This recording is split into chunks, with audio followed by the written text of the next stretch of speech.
ชีวิตคนเฮามันบ่มีไผอยากเกิดมาทุกข์มายากดอกครับพ่อแม่พี่น้อง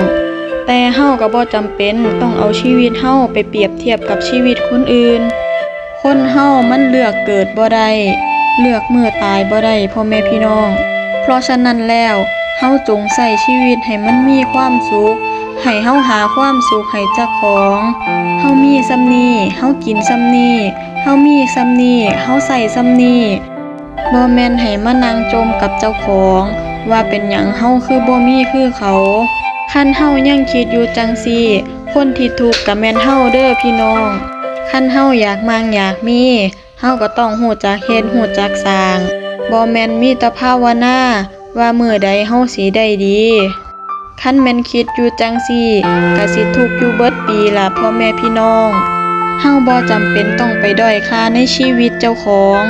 เฮายังมีบ้านให้อยู่มีข้าวให้กินแต่หูบ่ว่า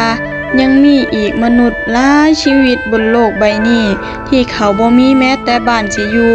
บ่มีแม้แต่ข้าวสิกินเขาอดมื้อกินมื้อเขาลำบากคักกว่าเฮาก็มีจำไว้เด้อพี่น้องอย่าสิได้เอาชีวิตเจ้าของไปเปรียบเทียบกับคนที่สูงส่งกว่าเฮาคนเฮามันบ่มีไผเกิดมาคือกันดอกครับพ่อแม่พี่น้อง